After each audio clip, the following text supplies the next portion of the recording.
déploiement pour encadrer des manifestations qui ont été annoncées pour être pacifiques. Comment est-ce que vous voyez les choses? Déjà, l'erreur, elle se trouve sur le terme encadré. Il est évident que le but n'était pas de les encadrer. 3, 4 jours avant les marches, c'est-à-dire à partir du 17, 18 septembre, on avait déjà des villes militarisées. On avait l'impression que le pays était en état de siège. Donc il y avait des chars d'assaut, des camions militaires, il y avait des gendarmes partout. Et on se demandait bah, qu'est-ce qui se passe. Et puis, à la grande surprise de tout le monde, ils les ont retirés le matin des marches. Donc là, on a compris dans un premier temps que bah, il s'agissait d'intimider la foule parce que les populations étaient déterminées à se dire voilà, on va conquérir nos libertés cette fois. Donc, ils ont usé de cette manœuvre d'intimidation pour dire, ben voilà, ils vont penser que on va leur tirer dessus. Donc, on va déployer tout l'arsenal militaire pendant des jours, et le jour de la marche, il y aura personne. Ben, à leur grande surprise, la population n'a pas pris peur, aussi bien dans la capitale Yaoundé que dans la capitale économique Douala, la plus grande ville du pays, ou encore dans certaines villes à l'ouest comme Bafang. Et il y a eu énormément de personnes qui sont sorties et du coup, on a remis les gendarmes dans les rues qui, voilà, ont continué les manœuvres d'intimidation. Il y a des gens qui ont reçu des balles, il y a des jets d'eau qui ont été lancés, il y a des gaz lacrymogènes et avec tout Mais ça, les finalement, arrestations. les manifestations en tant que telles n'ont pas pu se dérouler, effectivement, puisqu'elles ont été étouffées par les forces de sécurité. Est-ce que c'est pas pour vous un échec? Un échec, non, parce que lorsqu'on établit la comparaison avec la marche qu'on a initiée il y a un an, en janvier 2019, il y avait beaucoup moins de répression et il y avait paradoxalement beaucoup moins de monde. Là, il y a eu tout un dispositif qui a été mis en place pour empêcher la marche. Il y a eu l'interdiction administrative. Il y a eu des vidéos faites par des ministres, des sous-préfets. Il y a eu des menaces proférées. Il y a eu il y a même eu des chefs, voilà, des figures, on va dire, patriarcales qu'on a mis à contribution pour sensibiliser, entre guillemets, parce que c'est négativement pensé, la population à ne pas marcher, à ne pas suivre ces terroristes du MRC, voilà.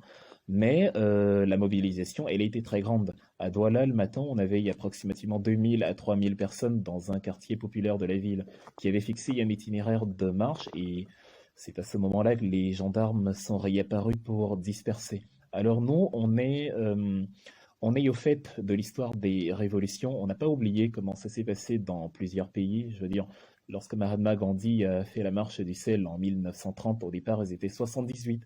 Et puis, on a arrêté 50 000 personnes. Bah, ça dit déjà qu'il y a 50 000 personnes qui ont adhéré plus tard.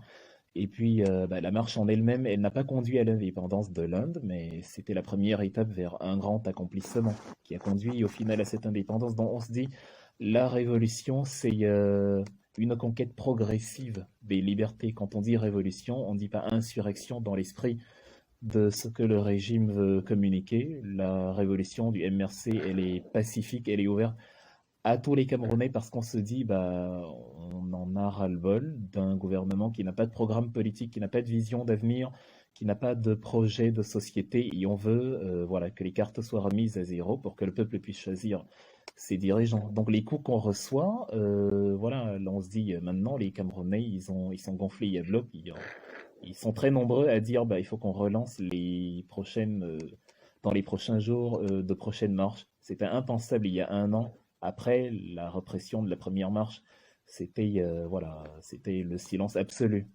Mais là, on a prévu Après, d'en organiser mais sans alors là, cesse. avec vous parlez d'une centaine de personnes arrêtées.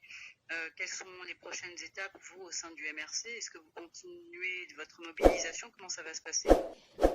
Oui, alors, j'ai beaucoup de chance en tant que, enfin, l'une des personnes, du moins l'un des visages les plus connus du MRC, je dispose d'un pouvoir communicationnel assez conséquent, même par-delà la distance, et il y a à côté de moi énormément de personnes sur le terrain qui peuvent assurer ce travail de leadership. Nous avons des hommes, voire des femmes, leur Mouchanf, leur Bossi, il y a des personnes qui ont énormément de vaillance, énormément de brillance et qui sont très populaires, très appréciées de la population et qui peuvent là-bas sur le terrain coordonner les activités de mobilisation.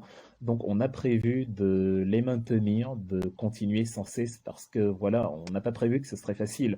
On a prévu qu'il y aurait des arrestations, on a prévu qu'il y aurait des intimidations, on a prévu qu'il y aurait même de la violence, mais on a aussi prévu que à force de recevoir des coups, ce qui ne me tue pas me rend fort, Nietzsche, crépuscule des idoles, ce qui ne me tue pas me rend fort, donc les coups qu'on reçoit nous font gagner en expérience, et on le voit d'ailleurs sur le terrain, je vous dis, il y a des gens, enfin, je communiquais tout à l'heure avant cet entretien, il y a des gens qui m'écrivent, qui me disent, il faut que vous en parliez avec le président national, il faut qu'on prévoie dès à présent une nouvelle marche dans les plus brefs délais parce que voilà, on est motivé, on a reçu des gaz, on a reçu des coups, ça ne nous fait plus peur, on a envie d'y aller. En fait, je crois que le Cameroun est en train de sillonner les mêmes sentiers que tous les pays qui se sont libérés, l'Égypte, la Tunisie, enfin tous ces pays-là qui ont réussi à venir à bout des dirigeants qu'ils n'appréciaient pas.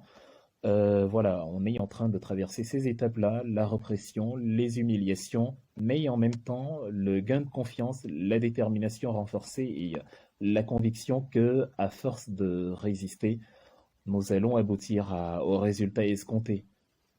Mais vous, comment vous interprétez tous ces actes que vous avez décrits d'intimidation? Ces actes, en fait, ils sont la raison pour laquelle nous nous sommes mobilisés. C'est d'ailleurs ce qui nous a donné du courage parce que nous avons dit à nos militants, mais attendez, si le Cameroun était une véritable démocratie, si le Cameroun ne connaissait pas la répression des droits de l'homme, si le Cameroun ne connaissait pas la privation de liberté, si le Cameroun ne connaissait pas une adversité aussi farouche envers les opinions contraires au régime, bah, nous ne nous mobiliserions pas. C'est précisément parce qu'il y a ces problèmes-là qu'on a dit ce régime, on ne veut pas. On ne veut pas qu'en 2020, il soit impossible à un Camerounais de descendre dans la rue et de dire Paul Biya, on en a marre. Ici en France, les Gilets jaunes sont allés manifester, et d'ailleurs plusieurs fois sans autorisation, en criant Macron démission, voilà, pour libérer la France, pour faire de la France la sixième puissance économique du monde. Il y a eu des conquêtes de liberté, il y a eu des luttes d'autonomie, il y a eu des luttes d'indépendance des peuples, il y a eu la prise de la Bastille en 1789 parce que le peuple s'est rebellé contre la hiérarchie politique et c'est exactement ce que nous faisons au Cameroun en disant si je me fais agresser à la maison par un proche, un oncle, je ne vais pas lui demander l'autorisation pour me libérer. Je suis victime d'injustice et je dois me libérer, quels que soient les interdits.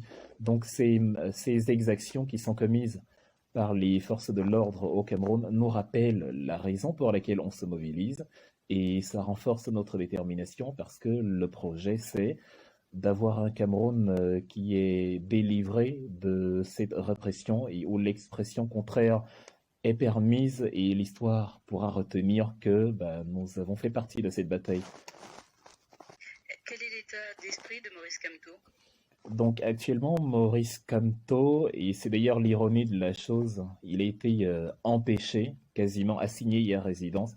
Il y a du ministère de l'Intérieur un ordre qui est venu d'assiéger son domicile, de le priver de sortie. Donc il y a des gendarmes devant sa porte, devant son domicile, qui l'empêchent de sortir. Il n'y a personne qui rentre.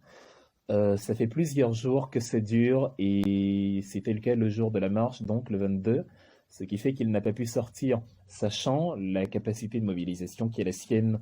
Ils l'ont empêché de sortir et la chose étrange, c'est justement de la part du régime de commenter après en disant voilà, le MRC n'a pas été soutenu, le MRC n'a pas été suivi, pourtant ils ont mis tout en œuvre pour empêcher la mobilisation. Donc quand on vous parle de 4000 personnes à Douala au départ, avant la dispersion de la police, quand on vous parle des gens qui avaient commencé à marcher à Yaoundé avant d'être arrêtés, quand on vous parle de ceux à qui on a tendu un piège, les leaders qui pouvaient conduire les marches du lendemain, et qu'on a arrêté à son domicile la veille, vous comprenez bien que si on avait laissé les choses se dérouler comme dans un état de droit véritable, la marche aurait été un franc succès. C'est dans cette optique-là qu'ils ont mis sur pied toutes ces manœuvres, qu'ils ont muselé la communication, qu'ils ont muselé les communicateurs, qu'ils ont muselé les leaders principaux, y compris Maurice Kamto. Par contre, il reste serein. Vous avez demandé dans quel état d'esprit il se trouve. Il s'avère que, enfin, il se trouve que l'année dernière, il a été incarcéré pendant 9 mois, de janvier à octobre. Ça n'a pas empêché que le MRC continue d'exister. Ça nous a pas empêché d'organiser des journées d'adhésion massive qui ont connu un grand succès. Des milliers de personnes qui ont souscrit à une carte d'adhésion. Et voilà, on a continué d'exister parce qu'on est dans une logique de co-leadership. Il ne faut pas fonctionner selon la maxime biblique, je frapperai le berger et les brebis seront dispersées. Il faut créer plusieurs têtes pensantes, il faut créer, voilà, comme l'hydre femelle dans la mythologie grecque, il faut créer un serpent à tête multiple, de manière à ce qu'il soit impossible de lui ôter la vie parce qu'on aurait coupé l'une de ses têtes. Donc il y a justement l'avantage que certains d'entre nous sont dans la diaspora, ils peuvent communiquer malgré la distance. Il y a aussi le fait qu'on a l'expérience de l'arrestation de nos leaders qui ne nous a pas achevés, qui d'ailleurs nous a permis de grandir. Donc c'est sur ces éléments qu'on forge notre conviction et qu'on se dit, il est impossible que ce combat s'arrête. Nous constatons d'ailleurs que les fruits de l'année 2020 sont meilleurs que ceux de l'année dernière, car avec une répression plus forte, disais-je, la détermination et la mobilisation aussi a été plus forte. Merci beaucoup. Merci à vous. Au sein du MRC, vous avez quel poste? Je suis conseiller du président. Je suis conseiller du président national. Wilfried Ekangel, conseiller du président national. Mais je ne suis pas le porte-parole puisque c'est Olivier. Non, c'est